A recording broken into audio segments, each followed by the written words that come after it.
pues grabemos. Eso es algo que nos pide, digamos, el Zoom, de esta Meet, perdón, para poder hacer, digamos, estas grabaciones. Entonces, lo primero es, digamos, precisar que nosotros acabamos de terminar una herramienta de aproximación neuropsicológica. Bien, entonces, para nosotros precisar allí, existen más herramientas de evaluación neuropsicológica que vamos a explorar, vamos a conocer un poco más de ello, pero me interesa el día de hoy como centrar ya las bases de lo que tiene que ver con el proceso de evaluación. Entonces, cuando nosotros nos detenemos a pensar sobre el proceso de evaluación, nosotros tendremos que tener presente siempre que este proceso de evaluación es un proceso en el cual yo necesito hacerles la pregunta obligatoria para tener una misma línea de base y escucharlos a ustedes para saber qué piensan al respecto. La pregunta es la siguiente. ¿El proceso de evaluación es algo intrínseco al proceso psicológico? Es decir, una persona que viene a consulta es una persona que va a ser evaluada o no. Eh, Esa es la pregunta. Tenemos que siempre que vamos a consulta, vamos a psicología, subsiste transversal el proceso de evaluación. Esa es una pregunta quiero saber qué opinan, qué piensan, si siempre aplica, si no aplica. eh, ¿Vale? Entonces, quiero escuchar un poco qué opinan al respecto de esa pregunta. Es un proceso que acontece siempre, o en algunas ocasiones, o que hay que Ay, precisar. pues, profe, yo pienso que eso es en ocasiones, o sea, dependiendo si es es un niño o una persona que ha sido remitida porque se le cree que tiene algún déficit ahí para poder Déficit. aprender o algo así, Ujú. se le haría pues el como tal. Si de pronto en la entrevista psicológica uno puede alcanzar a detectar que podría tener algún problema neuropsicológico, se le aplicaría. Entonces yo creo que en ocasiones. Ya, ok, ok. Yo pienso que es un proceso que se da siempre, Ujú. porque para que uno pueda determinar si existe o no una conducta problema, si existe o no un problema, pues hay que evaluarlo para ya Ujú. sea confirmarlo o descartarlo. Entonces, Ujú. en últimas, el hecho de que llegue a la primera sesión, ahí arranca la evaluación.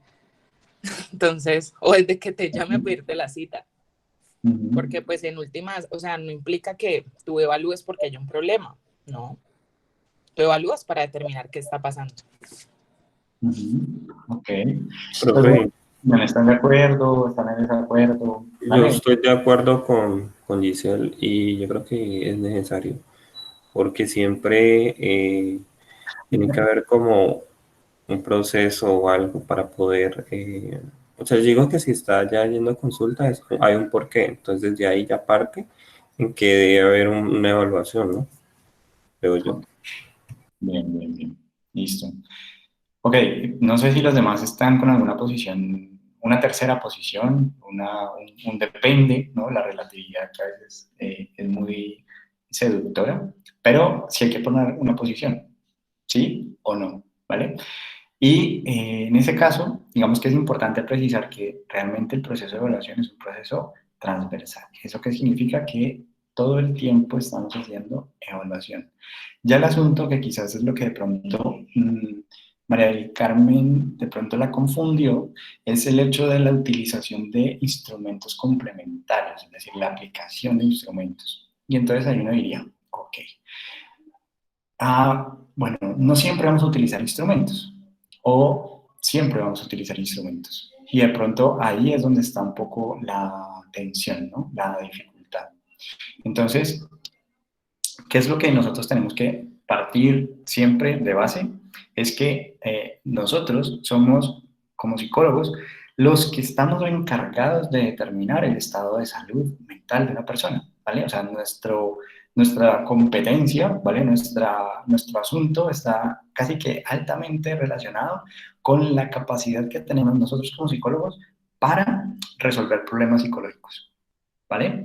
De hecho, cuando ustedes presentan su saber cuando se gradúan, como requisito de grado, ustedes van a presentar una competencia específica, que es la competencia en resolución de problemas psicológicos. Entonces, si sabemos eso, significa por lo tanto que nosotros tenemos que determinar si hay un problema y si ese problema, qué características tiene, cómo es ese problema, cuál es la causa, ¿vale?, de ese problema. Por lo tanto, un axioma de la evaluación en psicología y en neuropsicología es el hecho de que estamos haciendo evaluación desde el mismo instante en que llega una persona, desde, como decía Giselle, o sea, la llamada. Desde ahí estamos en un proceso de exploración, de conocimiento general, ¿sí? Entonces, con eso en mente, nosotros tendríamos que precisar, número uno, que cuántas sesiones más o menos tomaría este proceso de evaluación, porque tenemos que diferenciar, ¿vale?, más como para nuestra comprensión, que hay momentos de evaluación y momentos de intervención, ¿vale? Sin embargo, a mí me gusta, y digamos, donde yo estudié y me formé, se habla mucho de una evaluación interventiva, y me gusta mucho esa idea. Es decir, que al mismo tiempo que estamos evaluando, es donde encontramos los recursos para la intervención. Es decir, nosotros vamos evaluando para saber cómo lo vamos a intervenir, ¿vale? Es decir, para saber cuáles son esas fortalezas con las que contamos y a las cuales nos vamos a aprender en el proceso de intervención, y cuáles pueden ser esas debilidades a las cuales sabemos que no podemos ponerle a hacer tareas donde encontramos debilidades. Es decir, si tengo debilidad perceptiva analítica, para el procesamiento de la información espacial, voy a tratar de, en la rehabilitación, en el proceso de intervención, no utilizar recursos con características visuales muy complejas, ¿sí? ¿Vale? Ahora, entonces desde esa perspectiva, número uno es precisar eso, de que nosotros vamos a hacer un proceso de evaluación y que ese proceso de evaluación como tal va a tomar alrededor de unas 5 sesiones. Esas 5 sesiones tienen como finalidad última que ustedes puedan determinar la existencia o no existencia de un problema psicológico, ¿vale? Ese problema psicológico va a tener una categoría o una impresión diagnóstica. O sea, ese problema psicológico se va a tipificar según el DSM o el CIE-10.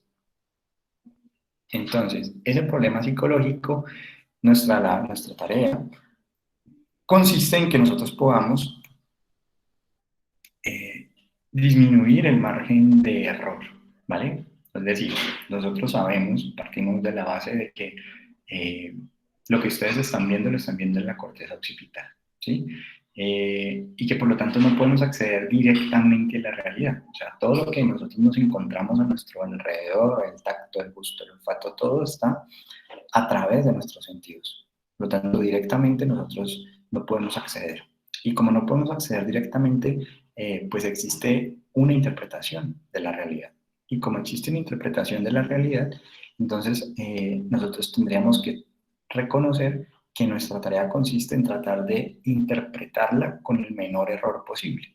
O sea, tratar de equivocarnos lo menos que podamos, porque nos vamos a equivocar. O sea, por más que yo sea el mejor psicólogo del mundo, ¿vale?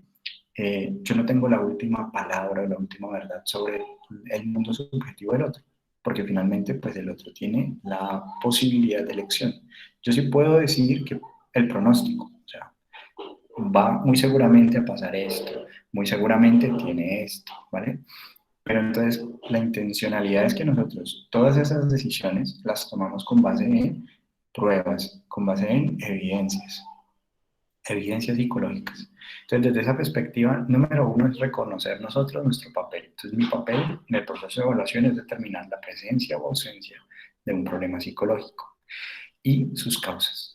Bien, entonces, si yo estoy ante esta situación, yo lo que voy a tratar de hacer es disminuir el margen de error lo más que pueda. ¿Cómo disminuimos el margen de error? A su máxima expresión. Número uno, nosotros tendríamos entonces que decir que si para el proceso de evaluación, entonces yo necesito la visión, ¿listo? Normalmente nosotros lo que hacemos es observar y lo que hacemos es escuchar. Entonces, ustedes cuando toman el curso de entrevista psicológica, digamos que les enseñan a escuchar, ¿vale? Les enseñan a escuchar. Entonces, los recursos con los que partimos en el proceso de evaluación, con los que contamos en el proceso de evaluación en un primer momento, es el proceso de observación y el proceso de escucha, el proceso de entrevista, ¿vale? Es decir, las preguntas que hacemos, las hacemos es para mejorar la calidad de lo que estamos comprendiendo sobre el otro. No para satisfacer nuestra curiosidad personal, no para tener más detalles sobre un chisme o un dato irrelevante, ¿vale? Sino que lo que estamos preguntando nos está ayudando a comprender el entorno, el mundo del otro, ¿vale? Entonces, desde esa perspectiva, el primer punto que yo tengo que considerar allí es si las condiciones de observación, ¿vale? Si las condiciones de entrevista, de escucha, son óptimas. Entonces, ¿cómo yo me hago cómo yo respondo afirmativo o negativamente a esta situación? Si ustedes se sienten incómodos en un lugar, ¿vale? Entonces, supongamos que ustedes trabajan en un espacio en el cual tienen cubículos y lo que ustedes dicen en ese espacio, todos lo escuchan. Desde esa perspectiva, podríamos decir, ¿vale? Que esas condiciones ambientales pueden jugar un papel en el grado en que la persona va a responder a nuestras preguntas, en la forma en que la persona va a responder a nuestras inquietudes, ¿vale?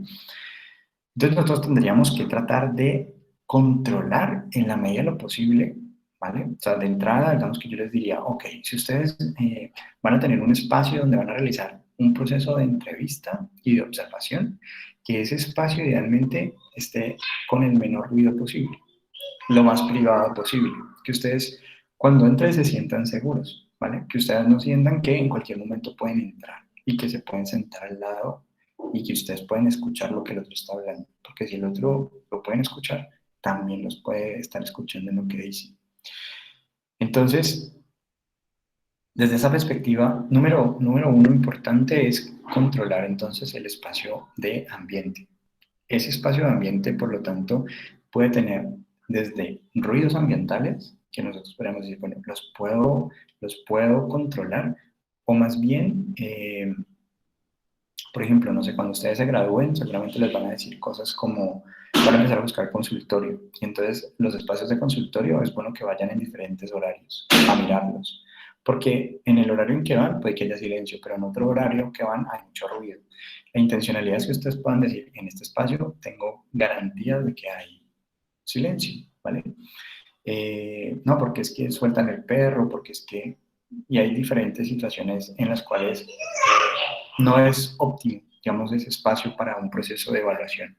Entonces, controlar el espacio físico es importante desde esa perspectiva, el ruido. El otro aspecto importante es el ambiente en términos de la luz, suficiente luz, suficiente calidad de luz, que ustedes puedan realmente no distorsionar, creer que vieron algo cuando en realidad no lo vieron, o sea, el rostro de la persona debe estar bien iluminado, poder ver claramente, ¿listo? Ver claramente.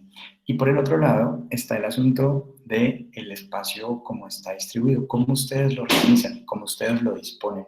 Porque ustedes cuando han ido piénsenlo como sus lugares de estar y van a de paso, de visita. Hay lugares en los cuales ustedes se sienten acogidos, se sienten cómodos, se sienten seguros. Entonces, es muy importante que ustedes, esos espacios donde ustedes van a recibir a las personas, sean espacios en los cuales las personas se sientan cómodas. O sea, que exista como una disposición que les permita a ustedes,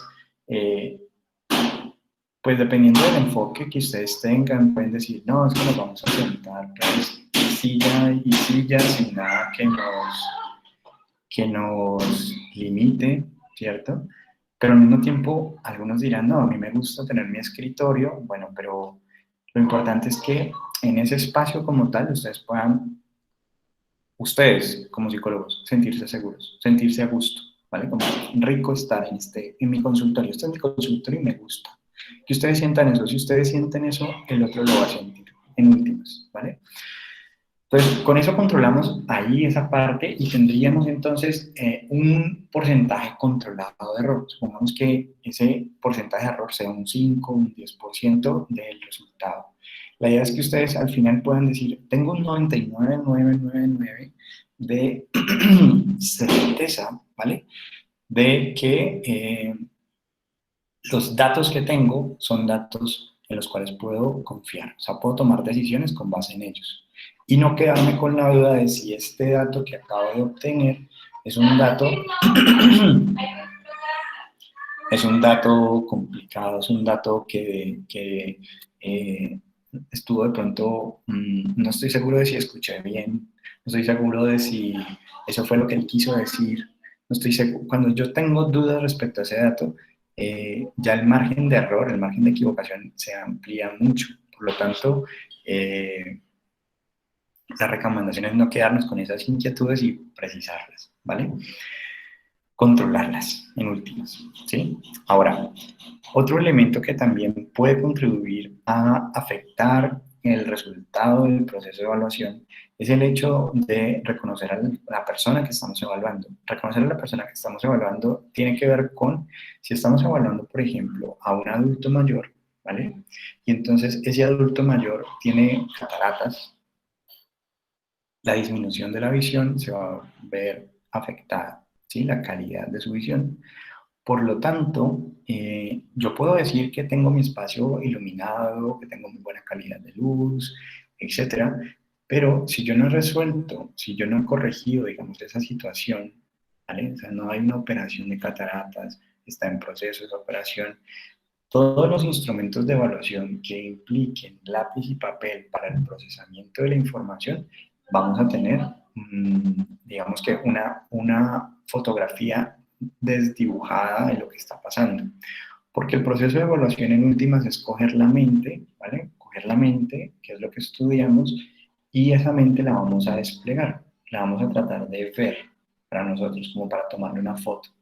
Y entonces lo que nosotros vamos a hacer al desplegar esa mente es coger esa imagen, esa fotografía de esa mente desplegada y compararla con otras mentes. Entonces vamos a decir, por ejemplo, esta fotografía la voy a comparar con sujetos de su misma edad y voy entonces a concluir si los datos que obtiene esa mente son normales o son superiores o son inferiores a los datos de otras mentes, ¿vale? Y eso es, digamos, que nuestra labor. Empezar a cartografiar esa mente, a desplegar esa mente para nosotros poder decir, al desplegarla, si en ese despliegue esa mente tiene un problema psicológico o no, si está acorde con su edad o no, ¿bien?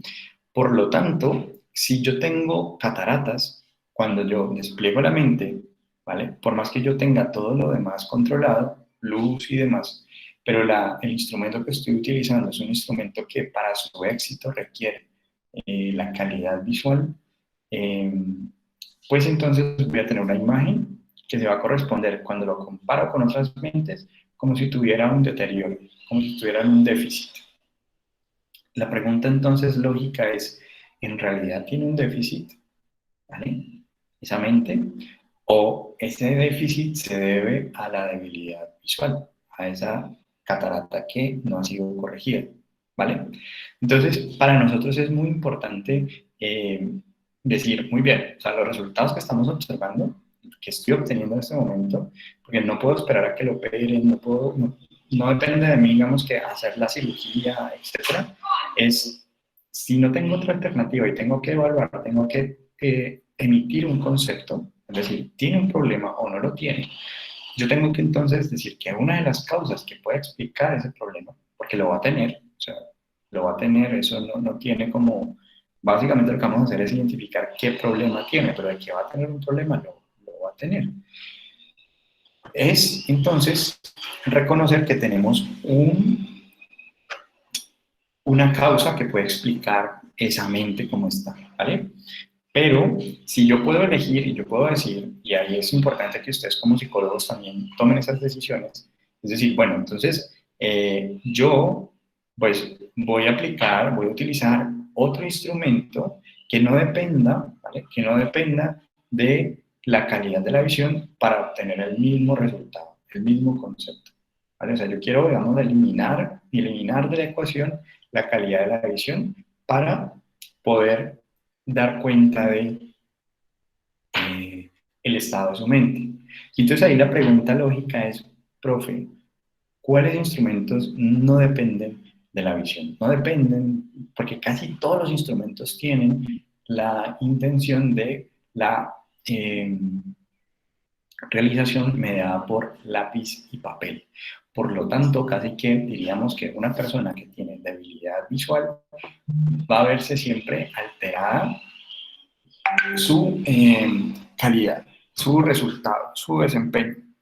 Y entonces aquí el asunto es, nosotros podríamos empezar a buscar alternativas para poder identificar la existencia de problemas psicológicos. Por ejemplo, si yo le hago preguntas de manera como tipo cuestionario y exploramos su salud mental, pues yo puedo hacer esa exploración de salud mental. El problema es si yo, por ejemplo, tengo que hacer una exploración de memoria o tengo que hacer una exploración de lenguaje. Para explorar lenguaje, digamos que podríamos decir que igualmente vamos a obtener a nivel comprensivo no habría problema. Bien, a nivel comprensivo digamos que podríamos decir sí, pero el problema es cuando en esas instrucciones verbales se requiere hacer acciones, acciones.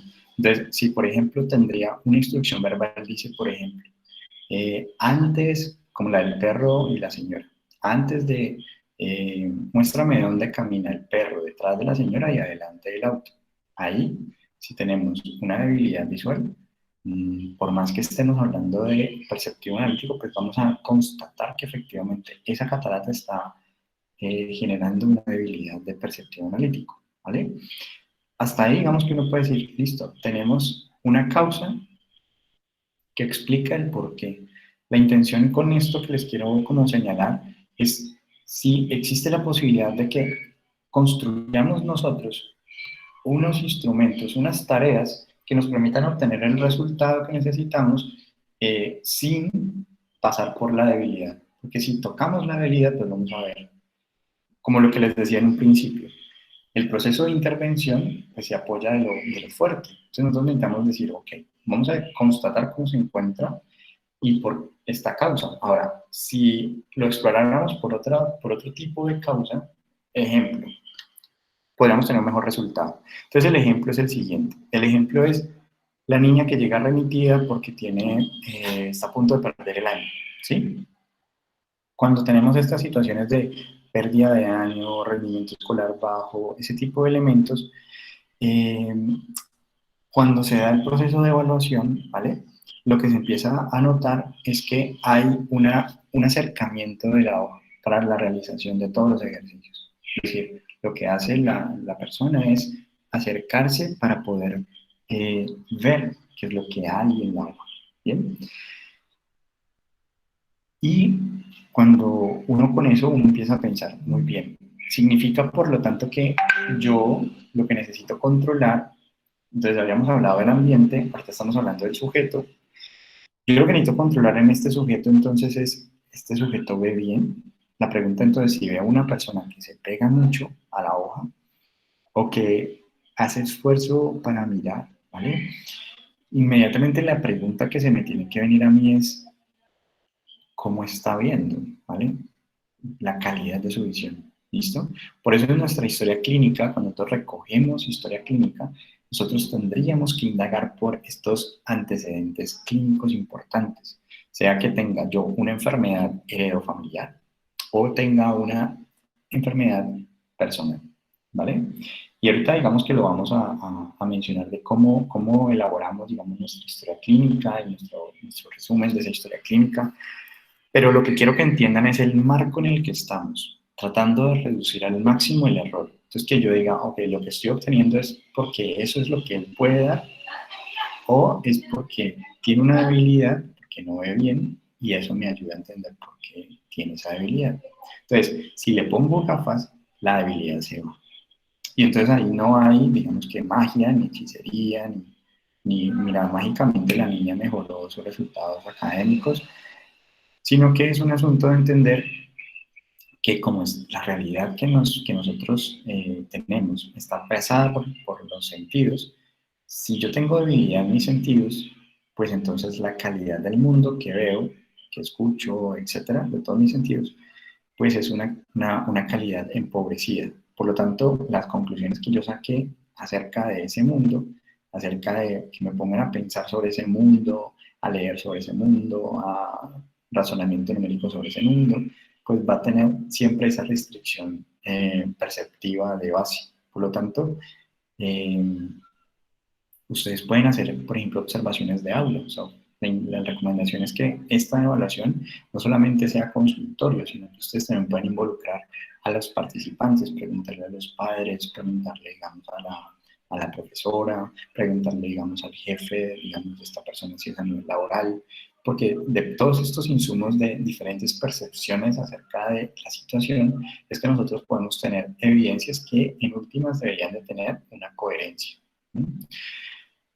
Para que nosotros lleguemos a una conclusión. Entonces, el primer elemento es que cuando uno va a hacer observación, por ejemplo, de aula y encuentra que la niña se sienta muy atrás o muy adelante, eh, pero el salón de clases está, estamos muy lejos, digamos, la pizarra como tal, el tablero está muy lejos, pues por más que se siente adelante, eso no resuelve el problema, sigue estando a una distancia considerable. Entonces, lo interesante del asunto es nosotros poder constatar que cuando se resuelve el problema, es decir, se permite que se acerque al papel y pueda ver lo que está allí, pues los factores están conservados, perceptivo analítico, perceptivo global, ¿vale? Entonces, solo con colocar pues unas gafas se resuelve el problema. Por eso es tan importante que ustedes en sus procesos de evaluación, ustedes también incluyan, ¿vale? O tengan en cuenta redes de apoyo, ¿vale? Redes con las cuales ustedes pueden recurrir. Por ejemplo, ustedes encuentran en su proceso de evaluación que hay una dependencia o un abuso de sustancias, que ustedes sepan, por ejemplo, a quién pueden acudir, a qué teléfono mientras el proceso continúa, se puede contar, conseguir gafas, porque la persona que estoy atendiendo no tiene los recursos para comprarla, dónde pueden salir baratas, con qué redes se pueden activar. No, es que la gobernación del Valle del Cauca tiene un programa, puedes ir ahí y ellos te pueden ayudar a financiar, ¿vale? O sea, el asunto es como las soluciones, ¿no? Las soluciones donde nosotros podemos darlas, porque hay tenemos límites para todo, pero por lo menos que ustedes digan, ok, yo normalmente con la población que trabajo tiene pocos recursos económicos, entonces si tiene pocos recursos económicos voy a buscar alianzas, voy a buscar redes y voy a estar tratando de mantener casi que este circuito funcionando, que haya un apoyo social instaurado para que no haya, digamos, como un asistencialismo, pero sí, vamos a empezar a gestionar, que las personas sepan dónde, cómo, a quién, para gestionar sus propias necesidades, ¿sí? Entonces, volviendo nuevamente al sujeto, entonces hemos dicho que lo tenemos tanto para el adulto mayor que tiene alguna dificultad visual, como para la persona de menor edad, un niño, un preescolar. Y aquí es importante, digamos, reconocer esos dos momentos que a veces pensamos que solo sucede, digamos, en los adultos mayores las dificultades visuales. Pero con las pantallas, con la pandemia, con el exceso, digamos, de estimulación, es muy frecuente que nos vayamos a encontrar con muchas dificultades de comportamiento cuando ustedes egresen. O sea, lo que vayan a atender van a ser niños que les cuesta regularse. Niños que muy seguramente van a necesitar gafas por la misma cantidad de estímulos visuales que reciben. Y entonces es muy importante que ustedes tengan en cuenta, digamos, esos aspectos a nivel perceptivo, ¿vale?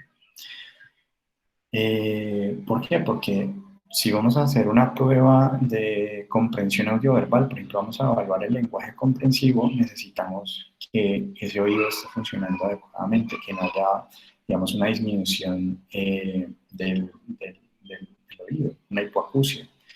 Por lo tanto, la recomendación es que cuando ustedes estén en el proceso de evaluación puedan variar el tono de voz de ustedes, ¿vale? O sea, bajen el tono de voz en algunos momentos, ¿vale? Para notar si la persona sigue registrando la información, ¿vale? Si, por ejemplo, ustedes bajan el tono de voz y la persona dice, ¿cómo? ¿Me puede repetir? Entonces ustedes ya saben cuál es el tono de voz al que lo tienen que evaluar. Si ustedes, digamos, le están dando la lista de palabras, foco de una piel, y el tono de voz que usan es bajo, y si a esta persona le cuesta, pues muy seguramente vamos a tener errores en el registro y errores en la recuperación. Pero si estamos en la entrevista y bajamos el tono de voz, ¿me puedes decir tu nombre? Muy bajito.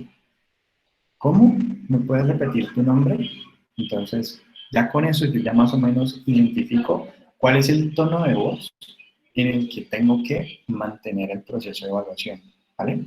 Y notar si requiere o no requiere, por ejemplo, ¿hace cuánto te has hecho un examen de registro auditivo? ¿Cómo está tu salud auditiva? ¿Cómo está tu salud visual? Si, por ejemplo, en la historia clínica me dice, mira, yo hace más de un año que no voy, llega un paciente, por ejemplo, llego yo con gafitas, ¿está? Y ustedes me preguntan, ¿hace cuánto hace cuánto tienes estas gafas? Yo te digo, desde los 12 años. ¿Y hace cuánto fue la última vez que fuiste a revisar tus ojos? Más de un año. Ojo, entonces ya se pone en rojo el asunto. Estará viendo bien, ¿vale? O sea, porque normalmente lo que nos dicen es un año, cada año, y vamos a hacernos la revisión ocular. ¿Listo? Entonces, podríamos nosotros incluir esas preguntas básicamente como para nosotros decir, ok, si fue hace un año, digamos que tiene una buena salud visual, chuleado. O sea, esa hipótesis de, ¿será que es que falló porque es que no ve bien? Digamos que chuleado. O sea, fue, le dijeron que estaba bien, o sea, no hubo ningún inconveniente ahí. Auditiva, lo mismo, chuleado, ¿vale? Otra manera también de nosotros constatar cómo están, digamos, esos registros, ¿vale? Es el hecho de nosotros, al momento de la exploración de los factores neuropsicológicos, cuando hay debilidades en los factores, o sea, vemos debilidad en el perceptivo analítico, en el perceptivo global, pues uno dirá, ¿será que se debe a una debilidad visual? Y la verificamos, ¿vale? Entonces, podemos ir por cualquier vía, sea que entremos por la exploración neuropsicológica y terminemos en la historia clínica recogiendo la información, preguntando un poco por el registro visual, o empezar por la historia clínica y terminarlo con el proceso de evaluación.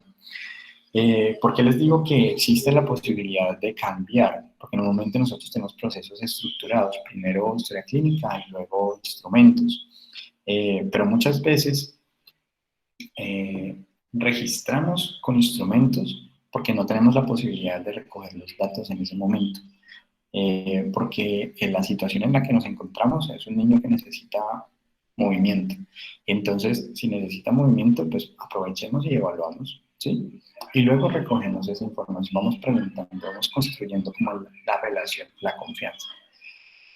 Entonces, en últimas, ¿vale? En últimas, lo que hemos dicho hasta el momento es que para disminuir el margen de error necesitamos entender el ambiente y controlar, digamos, cualquier factor que pueda incidir en el resultado, el sujeto y cualquier factor que pueda incidir en el resultado, y ahí nos vamos a detener en la edad y en los hábitos del sujeto. ¿Por qué? Porque los hábitos determinan también el estado de alerta en el que está el organismo. O sea, si yo siempre me levanto a una hora y me evalúan a esa hora, pues yo voy a estar un poco somnoliento si es siempre apenas estoy despertando, ¿vale? Entonces, los hábitos, si por ejemplo estamos en vacaciones y salimos del colegio, entonces ya estoy durmiendo un poco más, pero necesito esa evaluación un poco más temprano, pues voy a encontrarme con que la persona evaluada pues va a aparecer como lentificado la ejecución, como una ejecución más lenta, más adormilada.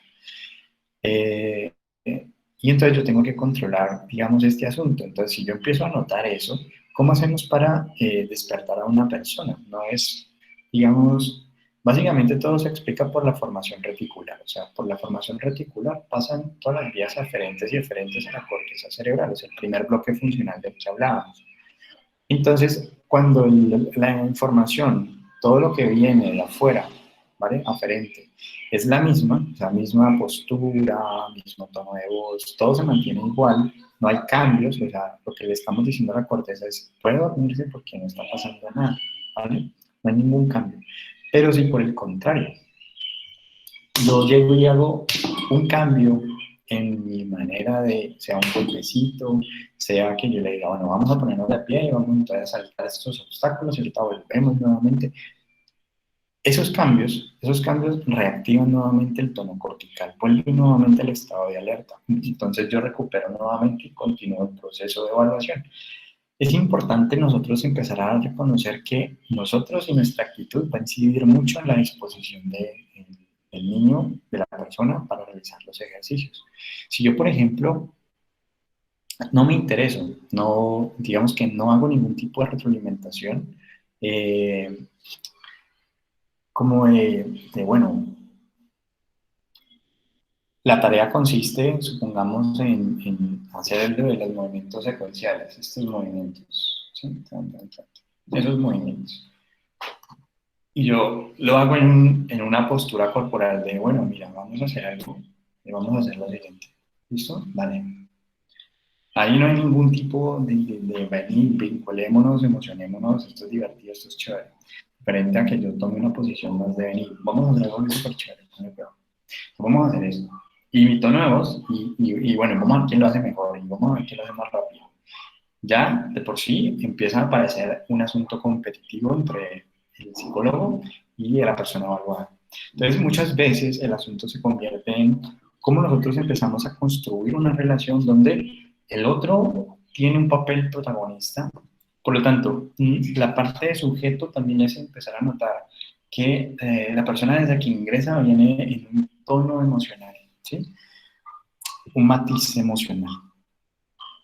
Nosotros tenemos que reconocerlo en el proceso de evaluación y vincularlo al proceso de evaluación. Es decir, si la persona viene aburrida, viene cansada, viene como eh, bajo de nota, que no diría pues popularmente hablando, diríamos entonces que nuestro papel ahí no es empezar el proceso de evaluación inmediatamente, sino que tendríamos entonces que proponer alternativas. ¿Qué quieres hacer? ¿Vale? Y si quieres hablar de lo que está pasando, o sea, dar un espacio como para que que la persona sienta, perciba que la evaluación no es lo importante, o sea, no es obtener el resultado, sino que nosotros queremos obtener ese resultado como si fuera la mejor versión de esa persona, ¿sí? Y ahí, digamos que tenemos entonces también que decir que si tenemos una persona a ser evaluada que ha tenido malas experiencias con psicólogos previamente y llega a proceso de evaluación, pues va a venir en una disposición, en un tono que no se va a esforzar, no se va a vincular, no va a tratar de esforzarse para realizar la actividad. Por lo tanto, entonces, la labor nuestra consiste en deconstruir esa posición, ¿sí? ¿Cómo construimos esa posición? Nosotros, en últimas, tenemos que decirle, mira, no importa si yo te caigo bien o te caigo mal, ¿vale? El asunto es que con los datos que vamos a obtener acá, van a tomar decisiones importantes sobre tu vida. Y por lo tanto, entonces, no importa lo que te hayan dicho antes, que no puedes, que eres incapaz, que todo lo estropea, lo que sea, lo que te hayan dicho en el pasado, no importa en este momento. Lo que importa en este momento es que sepamos qué es lo que está pasando y qué es lo mejor de ti, para que podamos averiguar juntos qué hacemos al respecto, qué problema es y cómo lo podemos resolver. Entonces, no importa si te han dicho que tienes problemas de memoria, no importa, no importa. De hecho, no importa lo que tu padre o tu madre me hayan dicho, eso no importa en este momento, es demos lo mejor, hagamos lo mejor posible para saber qué es lo que está pasando. De lo contrario, realmente lo que yo voy a saber de ti es una imagen completamente desdibujada porque sé que puedes dar más. Entonces, lo mismo sucede con nosotros. Ustedes pueden dar más, pero no lo dan. ¿Y por qué? Porque no se les da la gana, porque no quieren. Entonces, desde esa perspectiva uno diría, lo mismo va a suceder con nuestro paciente. Hay pacientes que pueden dar más, pero no lo hacen.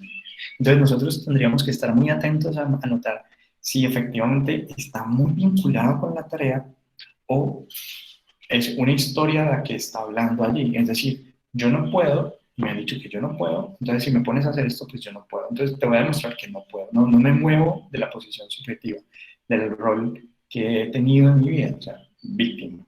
Entonces, la idea cuál es? Que sea mediante la persuasión, de una vez les digo, no sirve que ustedes digan, mira, si tú haces esto, yo te compro un yogur, un tipitín, te doy una galletica, porque de lo contrario ustedes van a tener que tener su bolsita, pues, de, muchos se las van a montar. Entonces, no tiene sentido que eso suceda, ¿vale?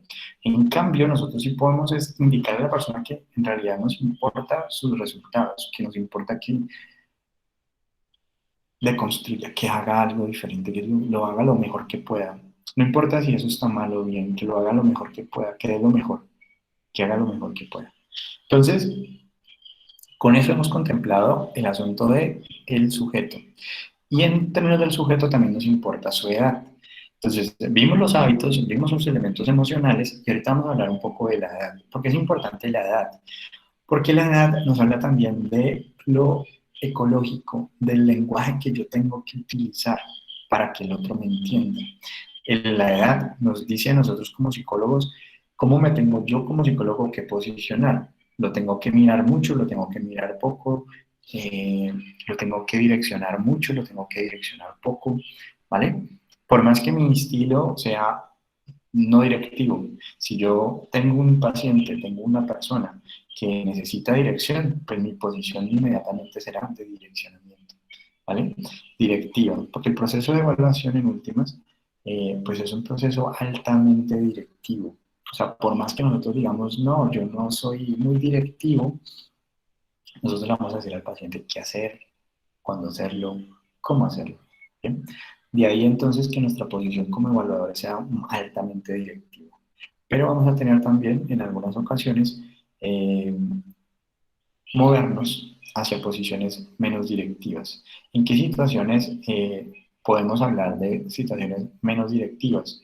Cuando nosotros tenemos personas que han pasado por situaciones de violencia, situaciones de abuso, situaciones de deprivaciones como tal, lo que en últimas están buscando estas personas pues es un espacio seguro, un espacio en el cual el direccionamiento sea, como mencionábamos en un primer instante, con el tocar en la evaluación neuropsicológica.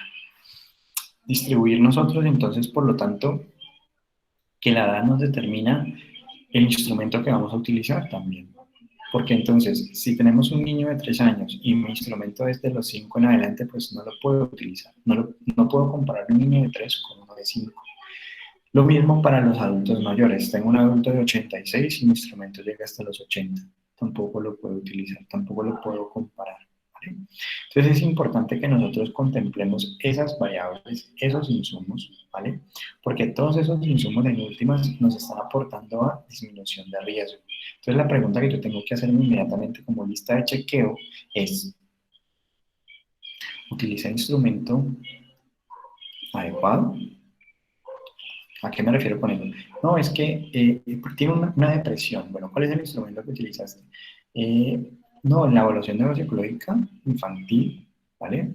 No, la evaluación neuropsicológica infantil no está pensada, no está diseñada para detectar depresión, ¿vale? La figura compleja de Rey, que es otro instrumento, tampoco, por más que repintar el trazo, ¿vale? Repintar el trazo normalmente está asociado con rasgos esquizoides de personalidad.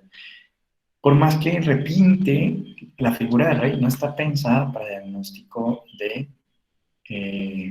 clínico, ¿vale? O sea, estados de salud mental, ¿vale? La figura compleja de Rey, pues ya que la tocamos, pues para que la tengan ahí como, ok, esto lo puedo utilizar. Normalmente va de los 4 años hasta los 80, 90 años, ¿sí? Entonces, ¿qué sucede? Que la figura compleja de Rey lo que en últimas está evaluando es el grado de maduración si ustedes quieren saber si una persona está lista para empezar a escribir, ¿vale?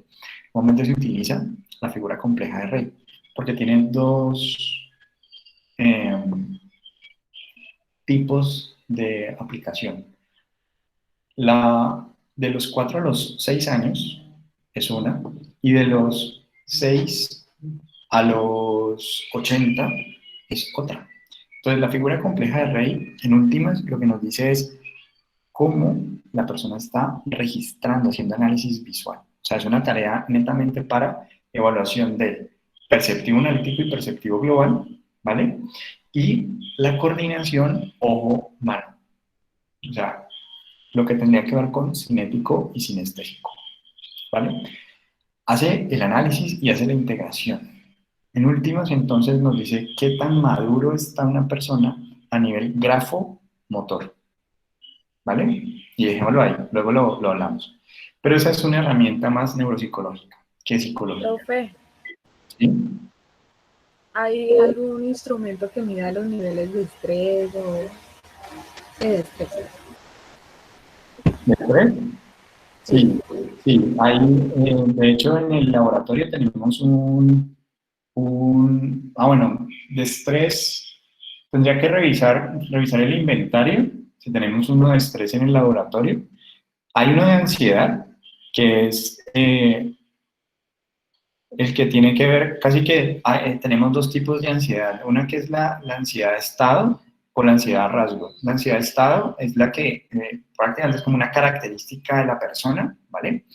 Y la ansiedad de rasgo es cuando yo realizo alguna actividad. Entonces, por ejemplo, a ti, si vas a exponer o vas a trabajar, entonces sería tu ansiedad de rasgo.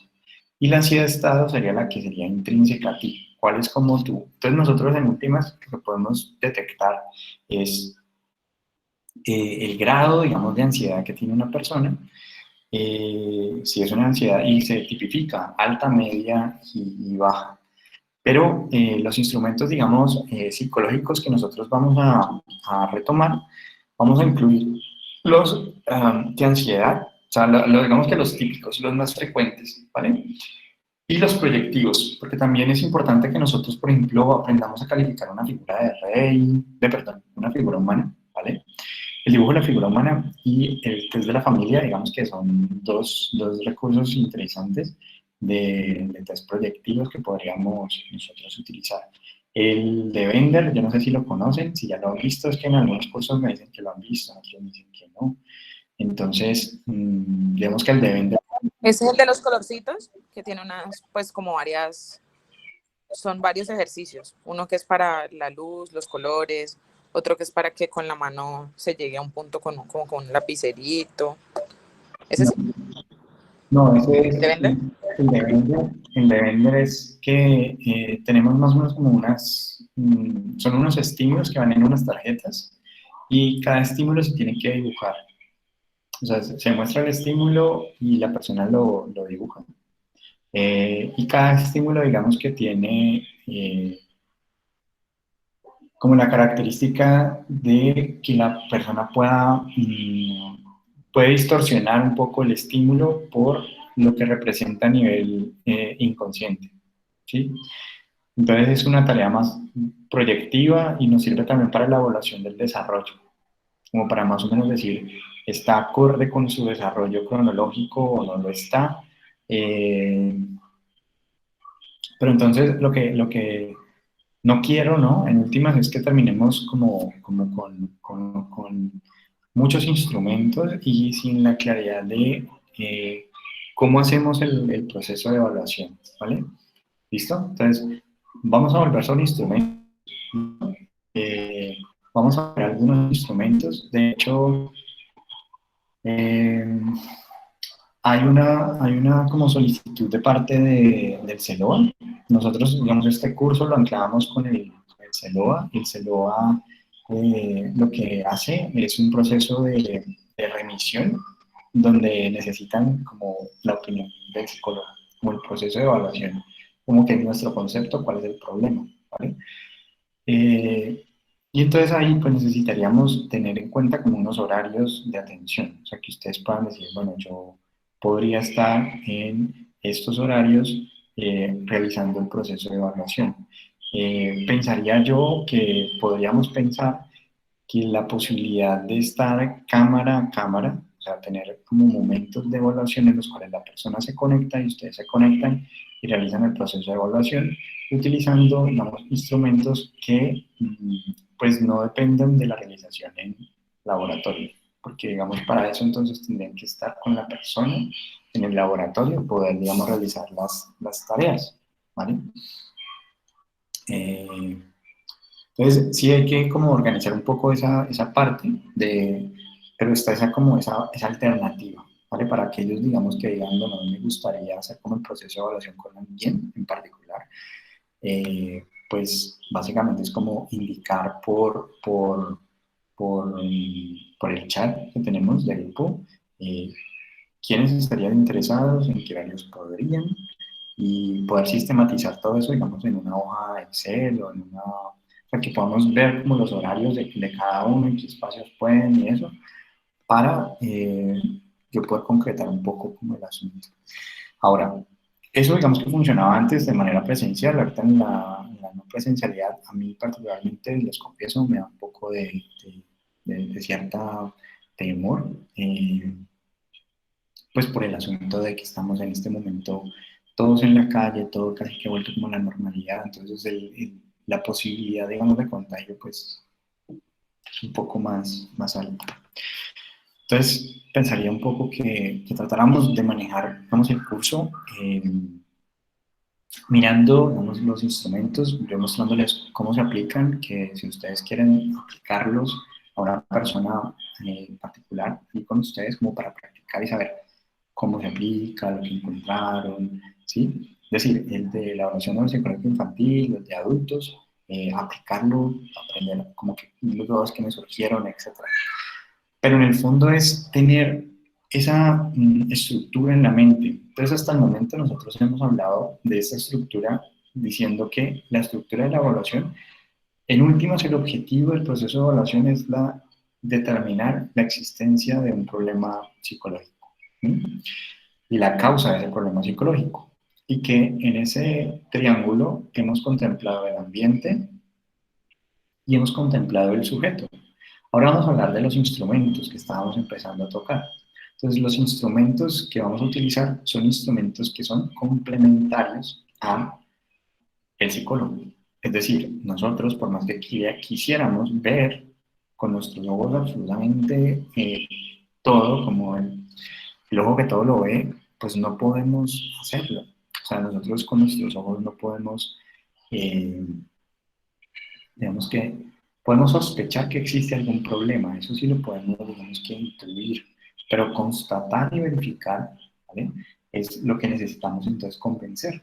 Básicamente el resultado del proceso de evaluación es convencernos de que efectivamente eso es lo que está pasando. Y al nosotros estar convencidos de que eso es lo que está pasando, pues eso es lo que vamos a convencer al otro. Por lo tanto, la responsabilidad ética que tenemos al respecto es de que una persona cuando tiene un diagnóstico muchas veces se queda ahí encasillada. Entonces, ser muy cuidadosos respecto a que sí nos corresponde la impresión diagnóstica, pero reconocer que lo importante no es el diagnóstico, sino la persona que está viviendo con ese diagnóstico. Y por lo tanto, entonces, saber cuál es la causa que explica mejor esa dificultad. Visto desde esa perspectiva, por lo tanto, la elección de los instrumentos implica que yo me haga la pregunta de si este instrumento yo lo sé aplicar. O sea, lo primero es, yo ya lo he aplicado previamente o es la primera vez que lo voy a aplicar.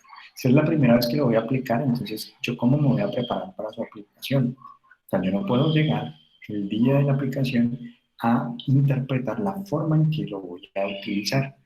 Yo tengo que, por lo tanto, saber previamente cómo se utiliza el instrumento, qué tengo que tener listo, previo, cuántas hojas blancas necesito si voy a utilizar hojas, qué materiales se requieren llevar, que no me vaya a pasar que llego y no tengo lápiz, porque digamos en sesiones de cursos anteriores pasaba, digamos, llegaban al laboratorio, citaban a la persona y sin, sin lápiz, ¿vale? Entonces, es importante eso, tener presente, o sea, estar listos, estar preparados para este proceso de evaluación. Entonces, ¿cuánto toma, cuánto tiempo dura el proceso de evaluación? Habíamos dicho que aproximadamente, sí, vamos, ciérrame la puerta. Entonces, ¿cuánto dura? 5 sesiones, ¿vale? Entonces, ¿qué vamos a hacer en cada una de esas sesiones? Cada sesión tiene su objetivo. La sesión número 1, ¿vale? Es la sesión que diríamos es la sesión más importante. Y algo que les quiero indicar es que traten a la persona como si no fuera a volver. O sea, como si no contaran con que la van a volver a ver una segunda vez, sino que cada sesión es única, ¿vale? Es decir, que ahí ustedes van a dar la mejor versión que ustedes tienen de sus evaluaciones, de sus procesos de evaluación. Por lo tanto, ¿qué es importante de tener considerado? Que este proceso consiste en, o el objetivo principal consiste en que nosotros estamos haciendo un proceso de interpretación sobre la existencia o no existencia de un problema, ¿cierto?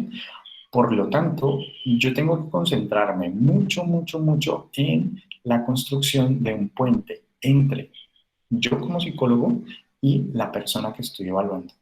Tejer ese puente implica que le estoy casi que invitando a que me permita conocerlo y que él también pueda conocerme, ¿bien? Es decir, que exista la posibilidad de que se encuentran dos seres humanos, más allá de que haya una profesión, que él es doctor en física y yo soy psicólogo, ¿sí?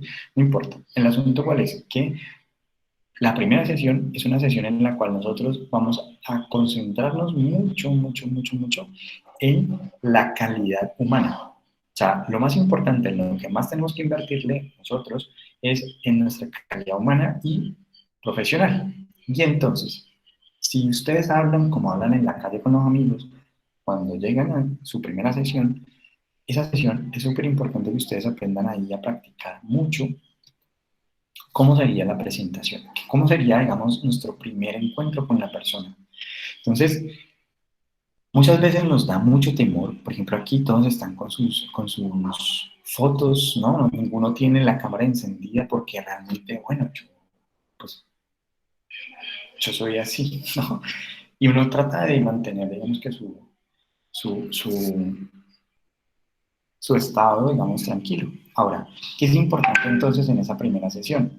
Que en esa primera sesión nosotros nos detengamos principalmente a que a la persona le quede claro que nosotros estamos allí como psicólogos, ¿vale? Es decir, si él, la persona, no sabe qué hace un psicólogo, entonces es nuestra labor, digamos, informarle de lo que hace un psicólogo, ¿vale? Es muy importante que nosotros allí en esa primera sesión, nuestro objetivo como tal sea la recolección de una historia clínica, ¿vale? O sea, lo que nosotros vamos a intentar hacer en esa primera sesión es que él entienda mi manera de hacer las cosas, ¿vale? O sea, mira, yo como psicólogo vamos a hacer las cosas de esta forma. O sea, vamos a hacer 5 sesiones aproximadamente de evaluación en las cuales en la primera sesión vamos a recoger. Entonces yo le explico qué vamos a hacer. Entonces voy a contarles un poco qué sucede en cada una de las sesiones para que, asimismo, si ustedes dicen, bueno, me sirve, no me sirve, lo ajusto, lo mejoro, no, profe, es que en la práctica no puedo hacer 5, me piden que tenga 3, ¿vale? Listo, entonces, ¿cómo lo ajusto para que en 3 sesiones yo pueda hacer mi proceso de evaluación? Entonces, número 1, sesión 1, es una sesión dedicada a lo humano, ¿vale? A construir ese puente, y dedicada también a que el otro se sienta cómodo, ¿vale? Que sus dudas, sus inquietudes respecto a lo que va a suceder, pues esté completamente transparente. Por lo tanto, en esa primera sesión hay una firma de un consentimiento informado, que es lo que nos permite a nosotros continuar con el proceso. Es decir, cualquier actuación psicológica implica que el otro sabe qué es lo que nosotros estamos haciendo, los riesgos que representa, y sus derechos, en últimos, como paciente, ¿vale? Entonces, desde esa perspectiva, la primera sesión es única y exclusivamente para que nosotros le expliquemos al otro quiénes somos, qué hacemos y cómo lo hacemos, ¿vale? Y una vez que nosotros hemos hecho nuestra presentación, entonces van a surgir unas dudas de parte del otro, normalmente. Si no surgen, entonces vamos a explicar lo que vamos a hacer, que sería entonces la recolección de la historia clínica. Esos datos que recogemos en la historia clínica son importantes para nosotros porque nos permiten entender cuál puede ser la causa que yo necesito explorar. Y nos permiten también explicar los resultados, o sea, por qué se dieron esos resultados, ¿vale? Entonces, es muy importante esta historia clínica recogerla lo más completamente posible.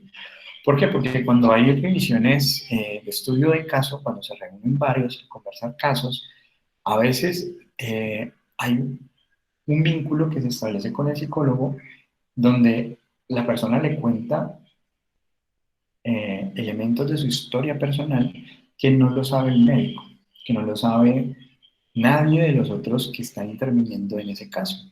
Entonces, es importante que ustedes inviertan tiempo en ganar esta confianza y recoger esos datos. O sea, a mayor confianza, mejor calidad de los datos, en últimas. ¿Bien? Si nosotros entendemos esto, entonces nosotros le vamos a decir que la segunda sesión es la sesión donde nosotros vamos a verificar aquellas hipótesis que nosotros creemos que están causando esta situación. Por lo tanto, la primera sesión termina con una interpretación que ustedes hacen. Mira, bueno, según lo que tú me estás contando, yo creería que es probable que esto sea lo que explica tu desempeño, ¿sí? Como yo estoy haciendo esa... ¿Me escuchan bien ahí o me pongo los audífonos? Es que están instalando una puerta. Por el... Ahí está bien. Voy a ponernos por si algo, por si... Creo que también para mí, para no distraerme tanto. Entonces,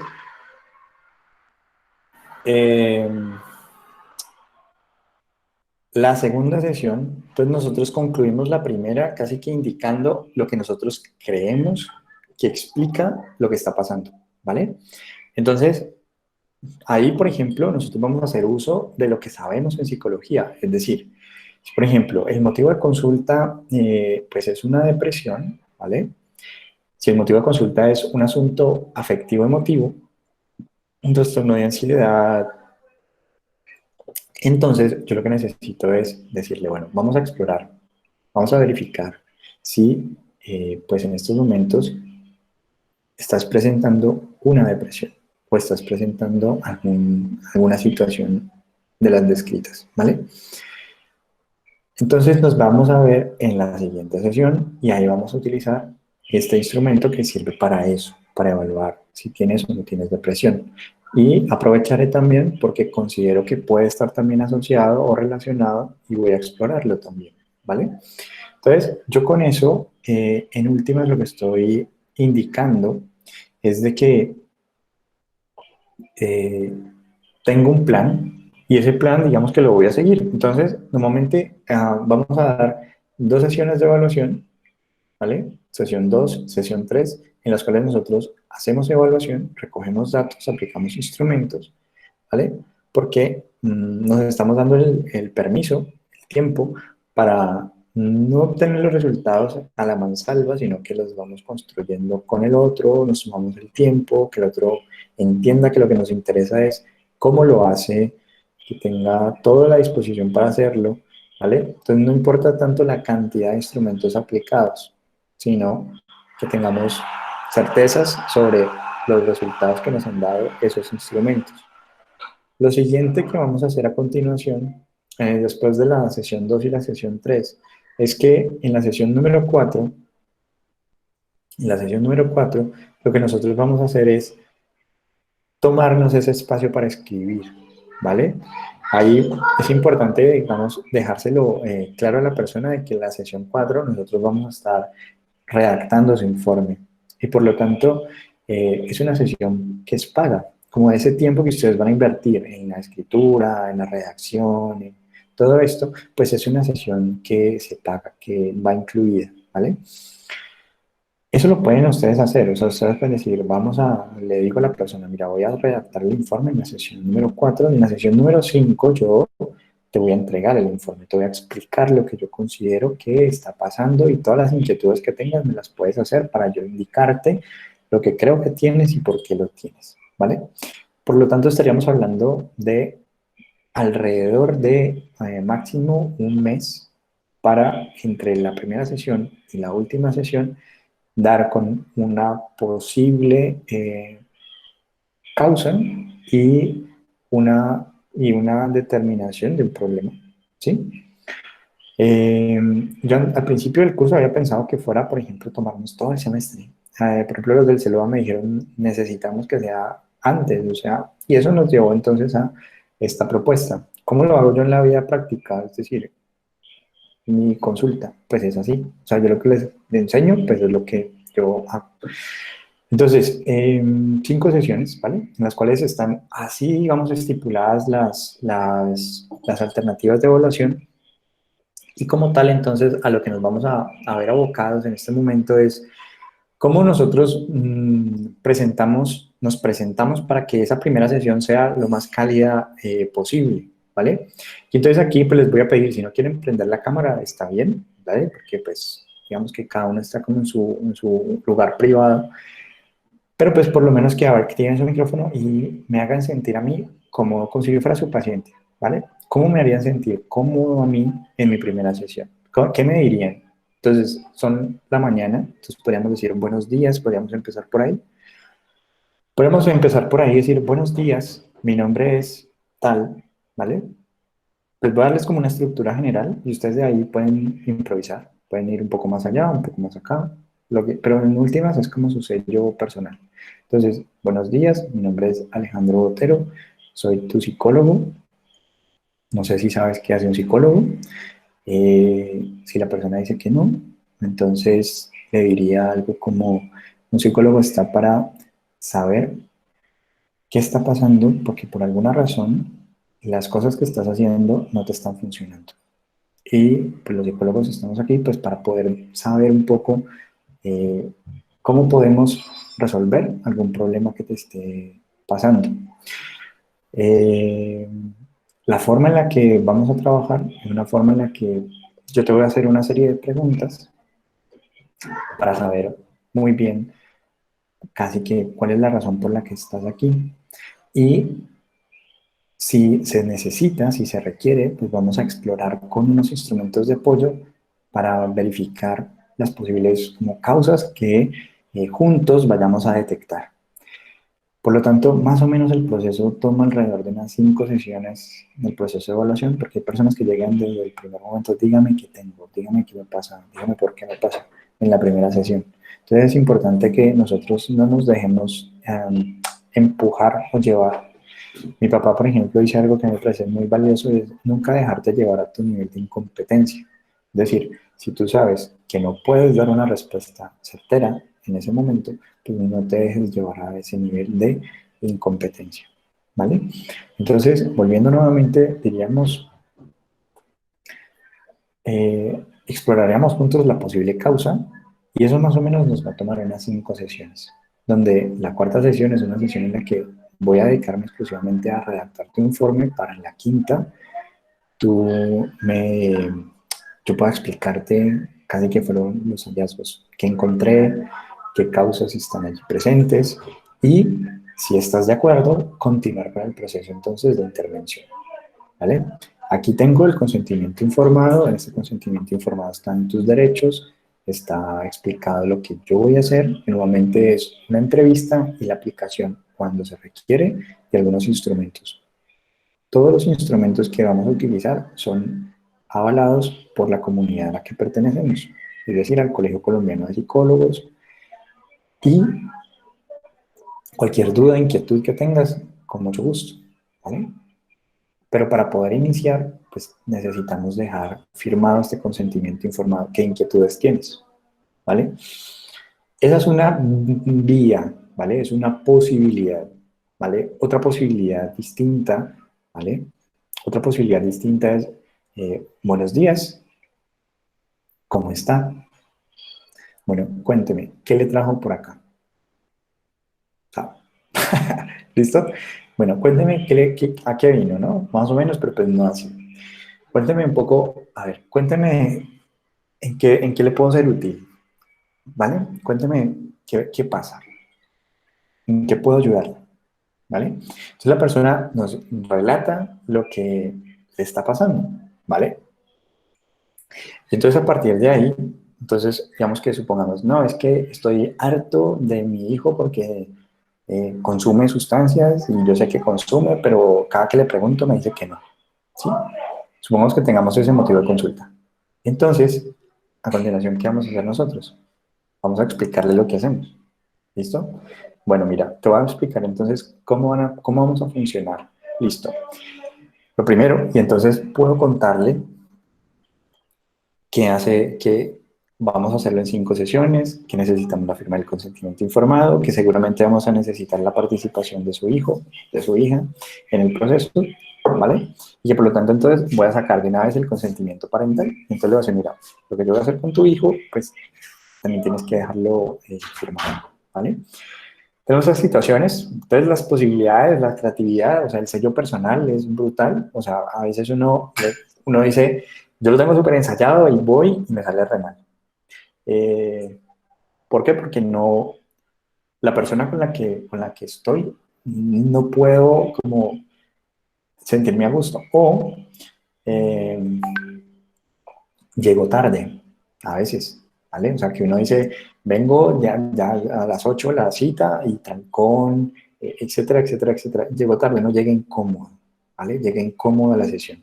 Entonces, ¿cómo nosotros manejamos esa situación? O sea, tenemos que pensar tanto en las situaciones ideales, y pues obviamente uno les dirá a ustedes, oiga, salga con mucho tiempo de antelación a su consultorio, ¿no? Eh, pero aún así, ¿vale? Pero aún así, digamos que nosotros no controlamos lo que nos va a suceder de la casa al consultorio. Entonces, es importante considerar, bueno, que nosotros somos humanos, que hay momentos en los cuales estamos en la santa paz del Señor, o sea, podemos estar como lo más zen posible, en paz posible, entonces nosotros vamos a estar muy molestos. Entonces, la recomendación siempre es, antes de empezar esa sesión, antes de entrar a esa sesión, es, bueno, estoy en mis mejores condiciones, pues como para decir, bueno, no, ya te voy a entrar un momentico al baño, a tomar un poquito de agua, decirle, mira, mucho gusto, ya voy a entrar, ya estoy contigo, dame un momento. Darte como ese permiso como para, porque lo que va a suceder de ahí hacia adentro es lo que van a decir de ti afuera. Entonces, te recomiendan, no te recomiendan, entonces es muy importante esa primera impresión, ¿vale? Esas excusas cuando sucede algo que se te sale de las manos. Es importante. Entonces, todo eso va en la primera sesión y la idea es que no se abandone, o sea, que no digan qué le pasó a mi psicólogo, que era súper querido en la primera sesión y se ha vuelto súper extraño durante el proceso de evaluación en la segunda, la tercera, ¿vale?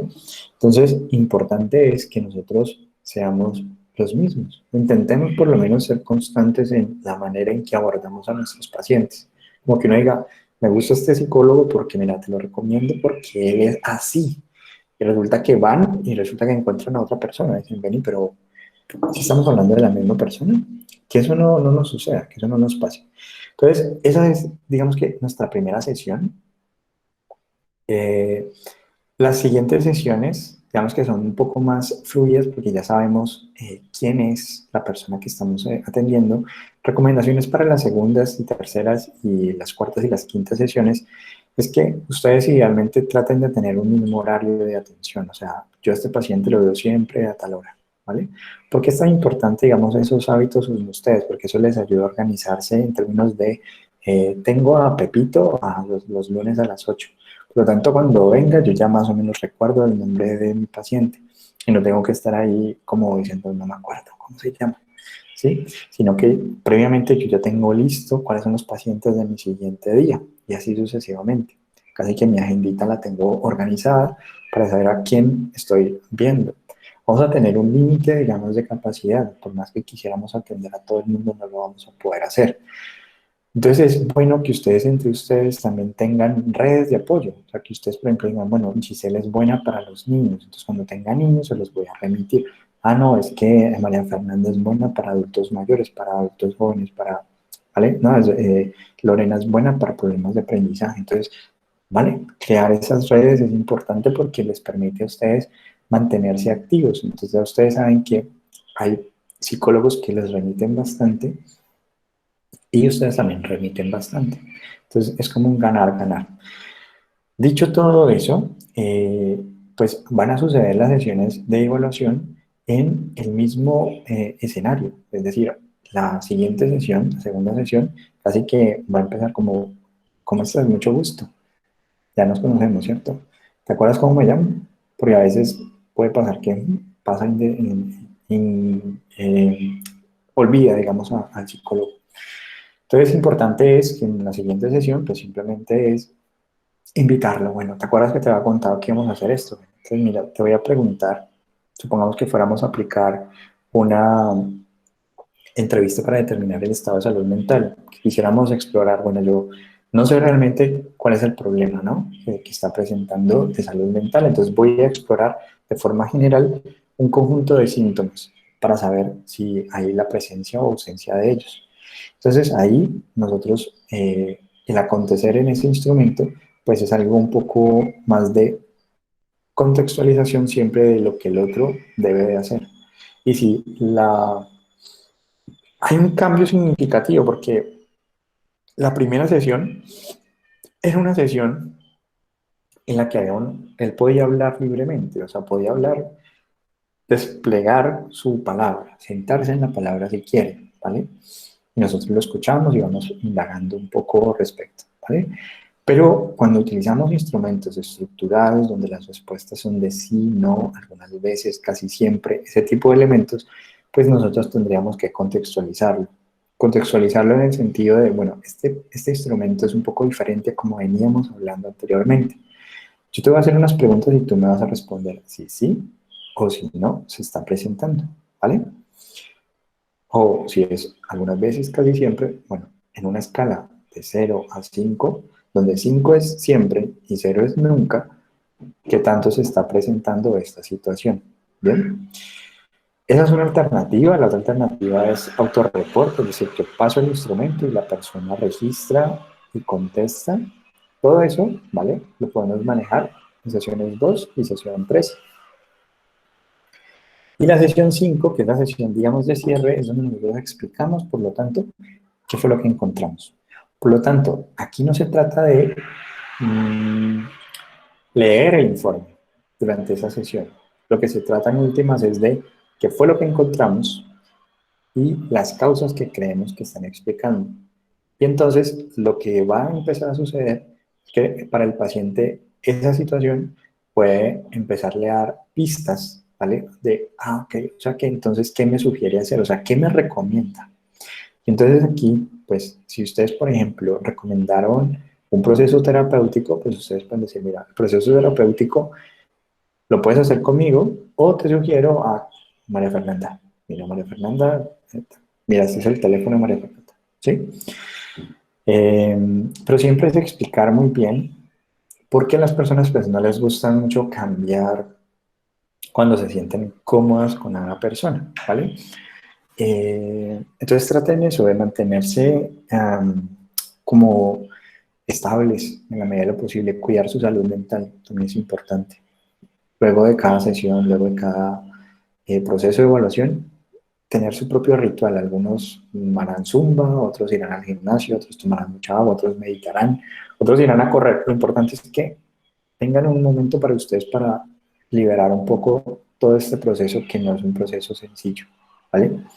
Y más cuando ustedes, por ejemplo, trabajan como voluntarios, por ejemplo, en Cruz Roja, que tienen situaciones donde todas estas masacres y todas estas situaciones, pues ustedes atienden a ese tipo de poblaciones. Madres que han perdido sus hijos. Bueno. Entonces, es importante que ustedes sean flexibles en este momento. Es decir, esa es una estructura general, pero eso no significa que todas las sesiones de evaluación tienen que ser así, sino que si ustedes dicen, no, es que yo ya con una recolección de historia clínica y un instrumento o dos instrumentos de aplicación corta, puedo constatar lo que tiene, entonces ya sé qué es lo que tiene y entonces las posibles causas que tiene, pues concentrémonos en la intervención, o sea, empecemos el proceso interventivo, ¿vale? Por lo tanto, la primera sesión podría cerrar con algunas recomendaciones si ese es mi enfoque, porque hay enfoques que no dan recomendaciones. O sea, ¿qué hago, doctora? ¿Qué hago, doctor? ¿Vale? No hay una recomendación ante esa demanda particular del paciente. Bien, entonces, visto así, hasta el momento hemos esbozado como la estructura general de la estructura de evaluación, de lo que tendríamos que considerar al momento del proceso de evaluación y que entiendan ustedes que nos tenemos que hacer son preguntas a nosotros para constatar si hemos fallado en algo y tenemos un margen de error. Entonces, las preguntas sobre los instrumentos, es decir, el instrumento utilizado mide lo que quiero medir, es para la población que quiero medir. Este instrumento puede estar afectado por alguna variable del sujeto. Es decir, las respuestas pudieron estar siendo afectadas porque es que no había suficiente luz, suficiente ruido, etcétera.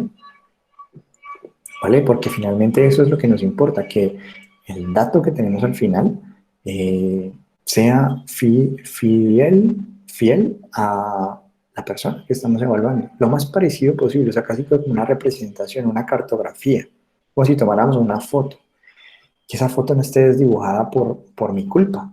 Y me refiero a mi culpa es porque fallé en el proceso de evaluación, es decir, no controlé los instrumentos, no utilicé el instrumento adecuado porque no había suficiente ambiente adecuado, porque no tuve en cuenta la edad, entonces apliqué una prueba que no era para su edad, porque no veía bien y yo digamos que no lo tuve en cuenta, que tenía hipoacusia y yo hablaba muy pasito, ese tipo de cosas que me dependen de mí. Esa es una parte, la otra parte es apliqué mal, o sea, cometí un error. El instrumento decía que yo tenía que presentar primero el negro y luego el verde, supongamos, ¿vale? Y resulta que yo presenté fue primero el verde y luego el negro, entonces me equivoqué, ¿vale? Eso es importante que nosotros digamos, pucha, entonces se invalida el resultado, ¿vale? Se invalida el resultado. O sea, yo no puedo confiar en un procedimiento que yo no seguí adecuadamente, ¿vale? Pónganse, se los pongo así. Un médico, si un paciente se muere, le van a decir, ¿usted siguió el procedimiento? Si un médico dice que sí lo siguió, lo van a verificar. Entonces, paso número 1, bien. 2, bien. 3, bien. Se murió. Listo, eso no dependía de mí. Usted siguió el procedimiento. Pero si usted falló en el procedimiento y el paciente se murió, sí es culpa suya, ¿vale? Que hay una responsabilidad, ¿vale? No es pues como de la culpa, responsabilidad, ¿vale? Lo mismo es acá. Lo mismo es es decir, los instrumentos tienen unos procedimientos, ¿vale? Unos procedimientos. Yo los tengo que seguir. Si no los sigo, entonces no puedo confiar en el resultado. Hasta aquí Profe, tiene inquietud, duda, dale. uno, en caso de que uno esté aplicando una prueba y cometa un error, así como el ejemplo que diste ahorita, ¿de qué manera uno podría, digamos, corregirlo? Porque pues la idea sería como que el paciente no se dé cuenta que te equivocaste, porque ahí perderías como credibilidad o algo así, ¿no? Sí, hay instrumentos que tienen la posibilidad de aplicar otra tarea para hacer la corrección, ¿sí? Ahí la recomendación sería, cuando no tenemos tareas de ese tipo, por ejemplo, las escalas de inteligencia tienen la posibilidad de que tareas complementarias, como que se invalidó una, entonces esta la puede sustituir, pero no todos los instrumentos tienen esa posibilidad. Por lo tanto, una alternativa es cambiar de instrumento, o sea, decir, bueno, mira, vamos a hacer este instrumento complementario, cosa que tú te vas a basar ya en la buena aplicación de ese último instrumento y vas a hacer de cuenta que en el otro no aplicaste. ¿Por qué? Porque pues el paciente no es bobo y si tú le vuelves a aplicar la misma tarea para repetirla correctamente, eh, pues digamos que el riesgo que corres es muy alto de que la persona diga, ¿será que se equivocó? ¿Será que eh, ahí es muy importante que nosotros tengamos en cuenta eso, porque la decisión ética es fundamental? O sea, tú puedes, por ejemplo, decir, yo más bien voy a dejar esta dimensión en blanco, porque esta tarea mide esto, y esa parte, digamos que me equivoqué, pero todo lo demás está bien, entonces voy a hablar sobre lo que sí está bien, y esto que no está bien, pues no lo voy a incluir en el informe, no lo voy a tener en cuenta, ¿vale? O sea, lo malo no es que te equivoques, lo malo es que sabiendo que te equivocas, lo incluyes y tomas decisiones con base en errores que tú has tenido. Entonces, lo recomendable es, si te equivocaste, que tienes bien y con base en lo que tienes bien, tomas decisiones. Y lo que está mal, lo dejas en blanco, no lo tocas, no te sirve para tomar decisiones, ¿vale? Y entonces dices, bueno, es fundamental esta dimensión que estaba explorando, me faltó, entonces voy a utilizar otro instrumento para responder a ella, ¿vale? Eh, y en última instancia es reconocer, o sea, es decirle a la persona, mira, qué pena, voy a volverte a aplicar esta parte de la tarea. ¿Listo? Porque ahí la razón puede ser, no tuve en cuenta que estuve revisando y para la situación particular tuya necesito hacerlo de esta forma. Entonces ahí uno puede decir, ok, ¿cuál es mi situación particular, doctora? Porque a mí me lo hace diferente, ¿no? Entonces eso nos puede llevar como una espiral. Entonces, en últimas, lo mejor es mira, olvidé en esta parte del procedimiento hacer esto. Eso puede ser una alternativa. Y ya, a veces decir la verdad es más como lo que uno piensa de, uy, no, ¿cómo me va a recomendar? Hay personas que dicen, pues mira, esta psicóloga no le evita, es súper humana, se equivoca. ¿Vale? Se equivoca y además que se equivoca, se excusa y me sigue evaluando. Entonces yo confío en ella de que se esfuerza por no equivocarse. O sea, está monitoreando, ¿no? Entonces, dicho eso, tienes esas alternativas. ¿Cuál de ellas funciona mejor? Tú dices, bueno, no, a mí la verdad no me gustaría reconocer, ¿vale? Por las razones que sean, no importa, pero no me gustaría ponerme en esa posición. Entonces tendrías las alternativas que hemos mencionado, ¿vale? Dale, profe, gracias. Vale. O sea, si me preguntas a mí sobre mi práctica, cuando yo me equivoco, vemos que lo digo, ¿vale? Lo digo. O sea, me equivoqué en esta parte. Volvámoslo a hacer. Listo, pues vamos a hacer porque mira que si me equivoqué, aquí no era de esta forma, ¿vale? Eh, ¿Qué sucede?